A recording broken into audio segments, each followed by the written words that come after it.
Sir నమస్కారం sir. నమస్తే అండి.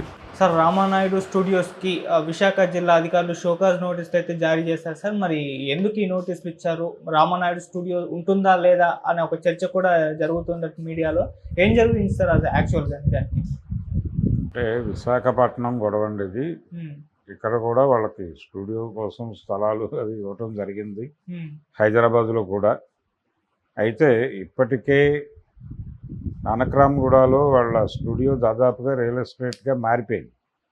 నానక్రామ్‌గూడ స్టూడియో అనేది ఆల్మోస్ట్ ఇప్పుడు లేదు. అయితే వైజాగ్‌లో కూడా స్థలాల కేటాయింపు జరిగింది. గతంలో తెలుగుదేశం పార్టీ అధికారంలో ఉన్న రోజుల్లోనే జరిగింది కేటాయింపులు.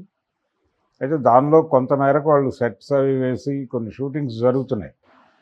అంటే తెలుగు సినిమా షూటింగులు మాత్రమే ఉన్నాయి కంటే తెలుగు సినిమా కంటే కూడా ఇతర భాషా చిత్రాలు ఎక్కువ జరుగుతున్నాయి అక్కడ. ముఖ్యంగా ఒరిస్సా నుంచి ఎవరైనా సినిమా తీయాలన్నా, లేకపోతే కొంత బెంగాలీ సినిమాలు ఇలాంటి లో బడ్జెట్లో సినిమాలు తీయాలనుకున్న వాళ్ళు, లొకేషన్స్ వైజ్ బాగుంటుంది, అలాగే ఇండోర్కి ఉపయోగపడుతుంది అనే ఉద్దేశంతో వైజాగ్ వచ్చి షూట్స్ చేస్తున్నటువంటి సందర్భం ఉంది. తెలుగు సినిమా షూటింగులు గతంలో విశాఖలో విపరీతంగా జరిగేవి, కానీ ఈ మధ్యకాలంలో తగ్గినాయి. తగ్గటానికి ఒక ప్రధానమైన కారణం ఏంటంటే, కొంత లొకేషన్స్ షూట్ అనేది నడుస్తున్నప్పటికీ పెద్ద హీరోల సినిమాలన్నీ కూడా గ్రీన్ మ్యాట్లో నడుస్తున్నాయి. దీంతో కొంత బయట ఒరిజినల్ లొకేషన్స్లోకి వెళ్ళి సినిమా తీయటం అనేది ఒక తరహా బడ్జెట్ సినిమాలకే పరిమితం అవుతోంది. వీళ్ళు కూడా ట్రాన్స్పోర్టేషన్ ఇతర వ్యవహారాలు దృష్టిలో పెట్టుకుని సాధ్యమైనంత వరకు వాళ్ళకి ఎక్కడైతే సెంటర్ ఉంటుందో, హైదరాబాద్ అయితే హైదరాబాద్ సరౌండింగ్స్లోనే కొట్టేసే ప్రయత్నమే ఎక్కువ చేస్తున్నారు. మేజర్గా ఏదైనా అవసరమైతే సత్తెనపల్లి అలాంటి చోట్లకు కూడా వెళ్ళి చేస్తున్నారు, కానీ తక్కువ. ఈ క్రమంలోనే వైజాగ్లో షూటింగ్స్ కూడా గతంలో అంత గొప్పగా జరగటం లేదు అనేది వాస్తవం. అందుకని తగ్గింది, అక్కడ హడావిడి రష్ తగ్గింది. ఇతర దూరదర్శన్ కావచ్చు, లేకపోతే ఇతర టీవీ సీరియళ్ళ హడావిడి కూడా నడిచింది కొంతవరకు. అది కూడా కేవలం తెలుగు టీవీ ఛానల్స్ కాదు, అప్ కంట్రీ ఛానల్స్, అంటే దూరదర్శన్ ఇతర రాష్ట్రాల్లో ఉన్నటువంటి ప్రసారాలకు సంబంధించిన షూటింగ్స్ కూడా జరిగేవి అక్కడ. ఇలా రకరకాల యాక్టివిటీస్తో ఏదో ఒక మేరకు బిజీగా ఉండేది. కొంత భాగం దానిలో విల్లాలు అలాంటివేవో నిర్మాణాలు జరుపుతున్నారు వీళ్ళు. అది కొంత ప్రభుత్వానికి అభ్యంతరకరంగా మారింది. దాని మీద స్థానిక ప్రజా ప్రతినిధి గారు అబ్జెక్షన్ లేవనెత్తిన తర్వాత, ఆయన అభ్యంతరం లేవనెత్తిన తర్వాత కొంత చర్చనీయాంశంగా మారింది ఇది.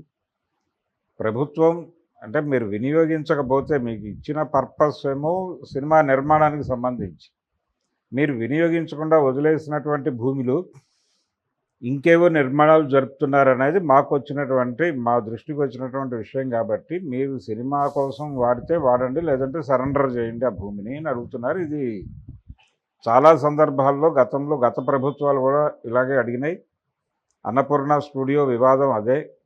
అన్నపూర్ణ స్టూడియోస్ ఇప్పుడు 7 acres, ఇప్పుడు ఎయిర్ కండిషన్ ఫ్లోర్స్ అవి కట్టి గ్రీన్ మ్యాట్ సినిమాకి కొంత ఊతంగా నిలబడుతున్నటువంటి ఏరియాలో గతంలో వీళ్ళు టింబర్ వ్యాపారం ఏదో చేసే ప్రయత్నం చేశారు నాగేశ్వరరావు గారు ఉన్న రోజుల్లో. చేసినప్పుడు అప్పటి ప్రభుత్వం అభ్యంతరం వ్యక్తం చేసి కోర్టుకు వెళ్ళింది. అయితే ఇప్పుడు ప్రభుత్వం కోర్టుకు వెళుతుందా రామానాయుడు గారి అబ్బాయి సురేష్ బాబు గారి మీద కోర్టుకు వెళుతుందా అనేది కష్టమే, కానీ మొత్తానికి ఒక నోటీస్ అయితే సర్వ్ అయింది. మీరు ఏ విషయం క్లారిటీ చెప్పండి అని. వారు ఎలాగూ వివరణ ఇస్తారు. ఆ విల్లాలు ఇవన్నీ కూడా సినిమా పరిశ్రమ కోసమే, షూటింగ్ పర్పస్ కావచ్చు, లేకపోతే వచ్చిన వారికి స్టే కావచ్చు, అలాంటిది ఏదో దానికోసం చేస్తున్నామని ఏదో చెప్తారు. చెప్తే ఆ వివరణ సంతృప్తికరంగా ఉంటే వదిలేస్తారు, లేదా అందులో కొంత భాగం ఇవ్వమని అడుగుతారు. ఇప్పుడు ప్రభుత్వాలు ఎక్కడ ల్యాండ్ బ్యాంక్ ఉన్నా కానీ తన ఆధీనంలోకి తెచ్చుకునే ప్రయత్నాలు చేస్తున్నాయి అన్ని ప్రభుత్వాలు.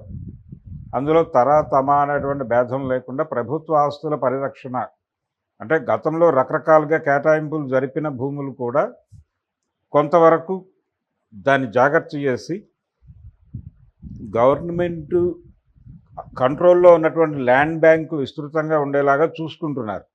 ఇందులో భాగంగానే కొన్ని సందర్భాల్లో ఈ బీఫారాలు మంజూరు చేసిన బీఫారాలు మంజూరు చేయని ప్రభుత్వం అనుమతించి ట్యాక్సులు వసూలు చేస్తున్నటువంటి ఆ ఆక్రమణల్ని కూడా తొలగించి ఆ స్థలాలను తన ఆధీనంలోకి తీసుకునేటువంటి ప్రయత్నాలు కూడా చేస్తున్నాయి. చాలా రాష్ట్రాల్లో కూడా జరుగుతోంది ఈ ప్రక్రియ. కేవలం తెలుగు రాష్ట్రాలకే పరిమితం కాదు, మన హైడ్రా మాత్రమే కాదు. లేకపోతే దీని ఎక్స్టెన్షన్లో నేను హైడ్రాని ఎలా అడాప్ట్ చేయాలో అలా చేస్తానని చెప్పాడు ఆయన చంద్రబాబు గారు. అలా అని కూడా కాదు, వీళ్ళ ప్రోగ్రామే ప్రభుత్వ ఆస్తుల పరిరక్షణ అనేది ఒక ఉద్యమ స్థాయిలో చేయాలనుకుంటున్నారు. అందులో భాగంగానే ఈ హైడ్రా ప్రయత్నాలు అవే, అలాగే ఆ యొక్క వక్ఫ్ భూముల స్వాధీనము అది. అంటే వక్ఫ్ బిల్లు పరమోద్దేశమే ల్యాండ్ బ్యాంక్ని కంట్రోల్లోకి తీసుకోవటం, ఆ అకౌంట్లో ఉన్నటువంటి ల్యాండ్ బ్యాంకుని తన కంట్రోల్లో పెట్టుకోవటం. రైల్వేస్కి సంబంధించినటువంటి ల్యాండ్ బ్యాంక్కి సమాంతరమైన ల్యాండ్ బ్యాంక్ అది. త్వరలో రైల్వేస్ని కూడా కంట్రోల్లోకి తీసుకునే ప్రయత్నం జరుగుతోంది. అంటే ఆ ల్యాండ్ బ్యాంక్ని వాళ్ళు ఎలాగైనా ఇతర కార్యక్రమాలకు వాడేసే ప్రమాదాలు కూడా ఉన్నాయి. రైల్వే క్వార్టర్స్ చాలా చోట్ల స్టాఫ్ ఉండటం లేదు, అలాగే బిఎస్ఎన్ఎల్ క్వార్టర్స్లోనూ స్టాఫ్ ఉండటం లేదు. అవన్నీ నెమ్మదిగా కైంకర్యం అయిపోయే ప్రమాదాలు అయితే ఉన్నాయి. ఈ క్రమంలో కైంకర్యం అంటే కార్పొరేట్లకు అప్పచెప్పడం అనేది జరుగుతుంది. వినిమయం పేరుతో, అది అభివృద్ధి అనే పేరుతో జరుగుతుంది ఆ కార్యక్రమం. అలాంటి అభివృద్ధి కార్యక్రమాలకి వాళ్ళు అవసరం అనుకుంటే రామానాయుడు స్టూడియో ఏంటి ఏదైనా తీసుకుంటాడు. మేం కేటాయించిందే కదా, మాకు ఇవ్వడానికి ఏమిటి నీకు సమస్య అంటారు. చంద్రబాబు నాయుడు గారు ఉమ్మడి రాష్ట్ర ముఖ్యమంత్రిగా ఉన్నప్పుడే ఒక కండిషన్ తీసుకొచ్చాడు. నిజానికి ఎనీ కన్స్ట్రక్షన్ ప్రభుత్వం ప్లాన్ అప్రూవ్ చేయాలంటే ప్రభుత్వానికి ఒక అఫిడవిట్ ఇవ్వాలి ల్యాండ్ ఓనరు. అదేంటంటే ఆ రోడ్డు వైపు ఉన్నటువంటి భాగం నుంచి 10 అడుగుల వరకు ప్రభుత్వం ఏ క్షణమైనా ప్రజా ప్రయోజనాల కోసం వినియోగించుకోవటానికి మాకు అభ్యంతరం లేదు అని ఒక అఫిడవిట్ ఇవ్వాలి. ఆ అఫిడవిట్ తీసుకున్న తర్వాత మాత్రమే మీరు ప్లాన్ అప్రూవల్ వ్యవహారం ఆలోచించండి అని చెప్పి ఆ రోజుల్లోనే జీవో తీసుకొచ్చాడు ఆయన. ఏది 95లో వారు ముఖ్యమంత్రి అయిన కాలంలోనే ఈ జీవో తీసుకొచ్చినటువంటి చారిత్రక సందర్భం ఒకటి ఉంది చంద్రబాబు గారి జీవితంలో. చాలామంది బిల్డర్లు కంగారు పడ్డారు. ఈ సెట్ బ్యాక్స్ అన్నీ వదిలితే అక్కడ మిగిలే స్థలం ఎంత, అలాగే ప్రతి నిర్మాణానికి మధ్య సెట్ బ్యాక్ కూడా చాలా ఎక్కువ వదలమని చెప్పాడు ఆయన.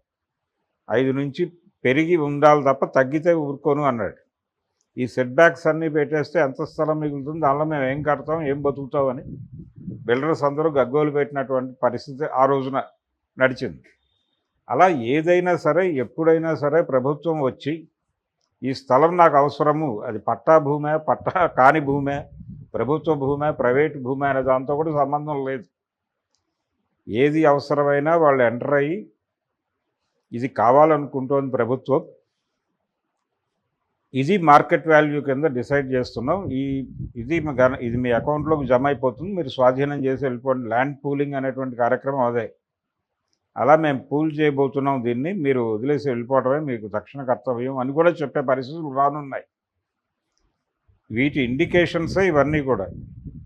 అంటే గతంలో లాగా భూ పంపిణీల పట్ల, భూ కేటాయింపుల పట్ల ప్రభుత్వాలు ఉదాసీనంగా వ్యవహరించడం లేదు.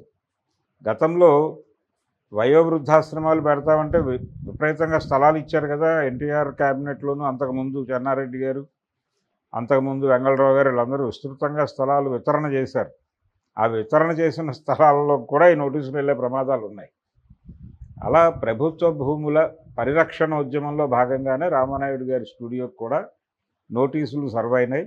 దేశభక్తితో వారు కూడా వినయంగా ప్రవర్తించి, ఒకవేళ యాక్సెస్ ల్యాండ్ ఉంటే సరెండర్ చేయడం తప్ప మార్గం లేదు. సరెండర్ చేసి దేశభక్తిని, తెలుగుదేశం పట్ల వారికి ఉన్నటువంటి భక్తిని కూడా చాటుకోవాల్సినటువంటి అవసరం అయితే ఉండాలి. Okay, thank you so much sir. Thank you.